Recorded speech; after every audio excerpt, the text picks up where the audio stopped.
Greeting, my Hebrew Israelite brothers and sisters. This is L.D. Smith, the Watchman on the wall. As always, grab your King James Bible. We have a fantastic one tonight. I mean, this right here will really shake your world. All right, grab your King James and let us go to the book of Job, chapter 1. All right, we did say the title would be Satan has been given a bad rap. All right, now let's go to verse 6 here in chapter 1. It says, now there was a day when the sons of God came to present themselves before the Lord, and Satan came among them. Notice the word sons, S-O-N-S. Now we know that Yahweh has multiple sons, all right? But today he's only going to be speaking with one of his sons about Job. And that son that he's going to be speaking with today about Job is Satan, all right? His name is Satan. So now let us go here on and read verse 7. It says, and the Lord said unto Satan, whence comest thou? Then Satan answered the Lord and said, from going to and fro in the earth, and from walking up and down in it. Now we see Satan's occupation. Satan's job is to walk up and down in the earth and observe the Israelites and to see whether they're in line or not. That's his job. Because if you are not in line, then he is going to visit you. All right? Now, let us move a little further. Let us see verse 8 here. It says, and the Lord said unto Satan, hast thou considered my servant Job, that there is none like him in the earth, a perfect and upright man, one that feareth God and escheweth evil. Verse 9. And Satan answered the Lord and said, doeth Job fear you for nothing? Or doeth Job fear God for nothing? In other words, Satan knows where his father is going, and he's asked him ahead of time, does Job fear you for naught? Because he knows that his father is finna tell him to visit Job. Now look what he says here. He says, hast not thou made a hedge about him and about his house and about all that he hath on every side? Thou hast blessed the work of his hands, and his substance is increased in the land. In other words, if I wanted to get him, I couldn't. Because you got a hedge around him. You are protecting him. But that's not really my job to bother him, because he is upright. He is one that is doing things like you commanded him to do. He's doing his sacrifices. He loves you. I mean, say Satan is at a point where he doesn't really understand what his father is doing. But let's read on. He says, but put forth thy hand now and touch all that he had, and he will curse thee to thy face. And the Lord said unto Satan, behold, all that he hath is in thy power. Only upon himself put not thine hand. So Satan went forth from the presence of Yah. Now Satan done left the presence of Yah. Yah done told him what to do, but he have left the presence of Yah. Now watch these next verses, because they're very important. They're very important. All right. Now it goes on here in verse 13. It says, there was a day when Job's sons and daughters were eating and drinking wine in their eldest brother's house. Now they done got together and they're having a feast. All the family has gotten together. They're having a feast. All right. And there came a messenger unto Job and said, the ox were plowing and the asses feeding beside them, and the Sibas fell upon them and took them away. Yea, they have slain the servants with the edge of the sword, and I only am escaped alone to tell thee. All these things happened to Job's children all at once. While he yet spake, verse 16, There came also another and said, the fire of God is fallen from heaven and has burned up the sheep and the servants and consumed them, and I only am escaped alone to tell thee. Now notice this verse here. It said that the fire of Yah, the fire of God.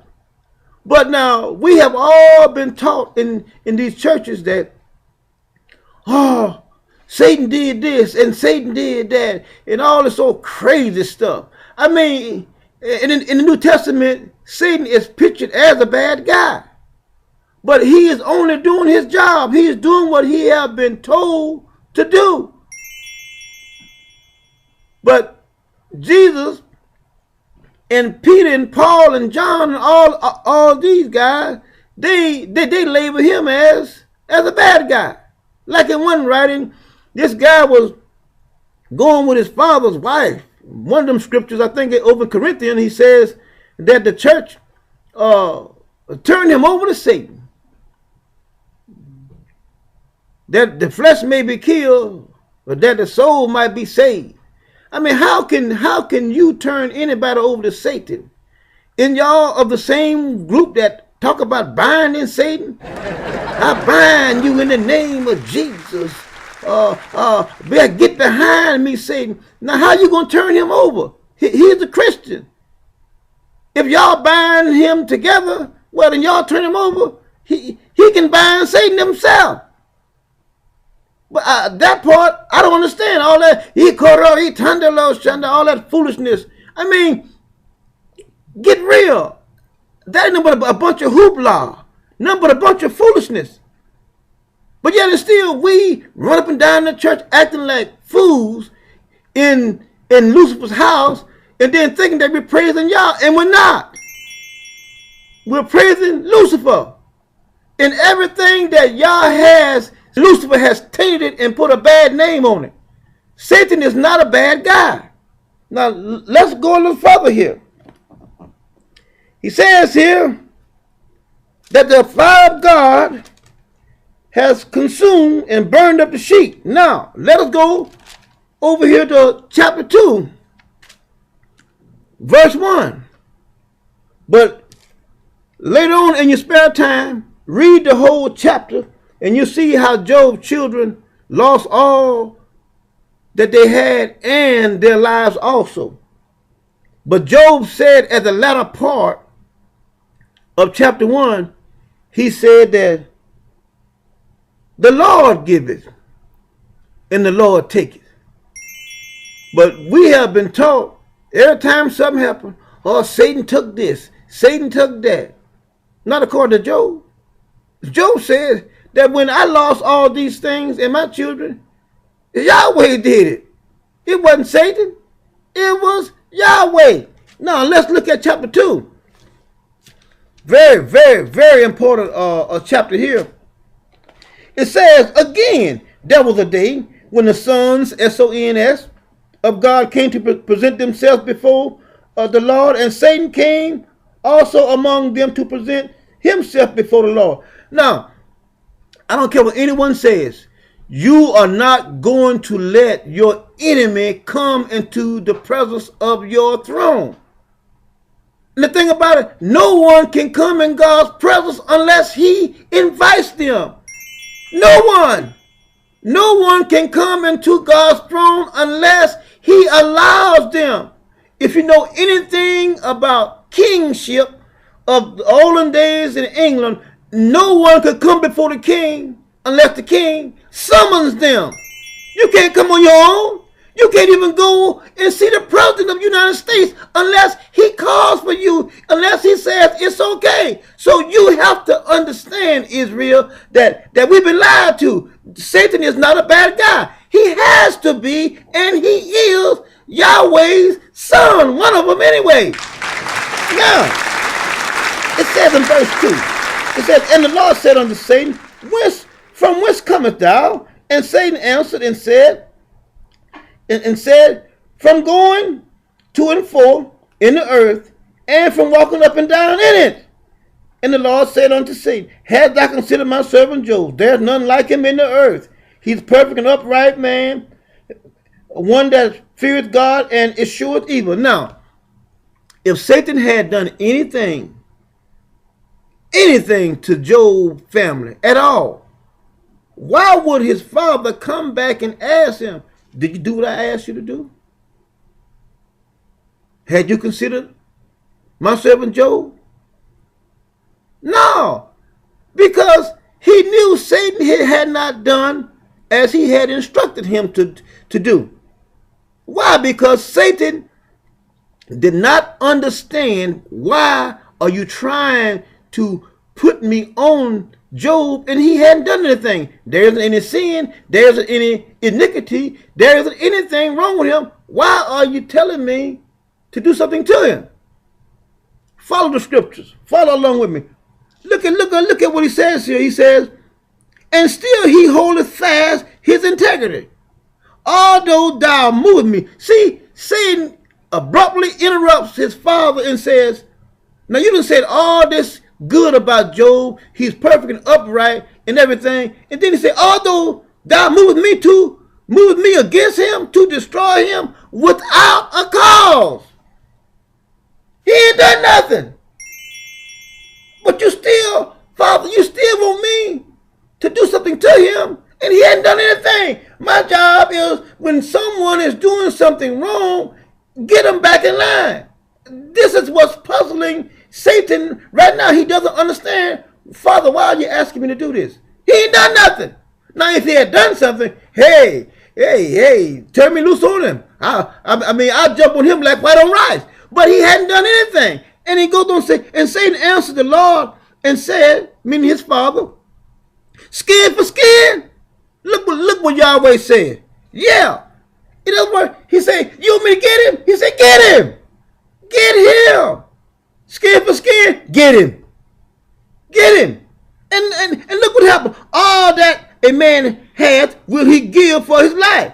But put forth thy hand now and touch him, touch his bones and his flesh, and he will curse thee to thy face. And the Lord said unto Satan, behold, he's in thy hand, but save his life. So went forth Satan from the presence of the Lord and smote Job with sores, bars, from the sole of his feet unto his crown. Now, if you go back in chapter 1, the latter part of chapter 1, where it says that in verse 12, where he went forth from the presence of Yah, he didn't do anything. He didn't do nothing. Then you go on down and you read and say that the fire of God fell from heaven and consumed the servants and the sheep. God did that, not Satan. Satan is not a bad guy. Here he is. He's pleading on Job's behalf. You want me to get him? And he ain't done nothing. He said, get him. Why, he ain't done anything. Get him. But we've been taught by the white man, that Satan is a bad guy and he's just doing his job. We may look at it as a dirty job, but somebody has to do it, and that's the job that he has been given, to keep Israel in line. See, because God only had one people. That's us, the Israelites. That's all he is concerned about. He said Jacob lot is his inheritance. Nobody else. I don't care what Jesus said. I don't care what Paul said. I don't care what Peter said. I don't care what James said. As a matter of fact, I don't give a damn what none of that shit says in the New Testament. I mean that from the most innermost part of me. My life is in the Old Testament. I find myself in the Old Testament. That's where we are. That's our God. And those people that look like me are the only ones that I am concerned about. Anyone else? I don't care what you do. Like they passed that bill in California about the homosexuals. What they want to do? They didn't have the 10 Commandments. We had them. It was given to us and our ancestors, not them. They can go and lay with a hog if they want to. It doesn't matter. All that matters to Israel is that we come back together and we look for our God to come back and get us, not Jesus, Yahweh. Now, let's move a little further. Let's go here and let's see here. It says here in verse 5, put forth thy hand now and touch his bones and his flesh, and he will curse thee to thy face. And the Lord said unto Satan, behold, he is in thy hand, but save his life. So Satan went forth from the presence of the Lord and smote Job with sores, boils from the sole of his feet unto his crown. Satan only gave him sores and boils. He did not kill his children. He didn't kill his children's animals, his sheep and oxen and whatnot. No, Yahweh did that. As a matter of fact, I did a video about God and bad things, and you will see that you've been lied to. Now, that being said, let us move a little further here. I'm going to show you something else about Satan. Let's go to the book of Zechariah. Zechariah, the 3rd chapter. Make sure that you have your King James Bible now. Zechariah 3. Let's start with verse 1. It says, and he shewed me Joshua the high priest standing before the angel of the Lord, and Satan standing at his right hand to resist him. Now Satan is standing at the high priest's right hand to resist him. See, Satan doesn't care who you are. If you're dirty and if you're wrong, he's gonna visit you. He's gonna visit you and he's gonna deal with you, Jack.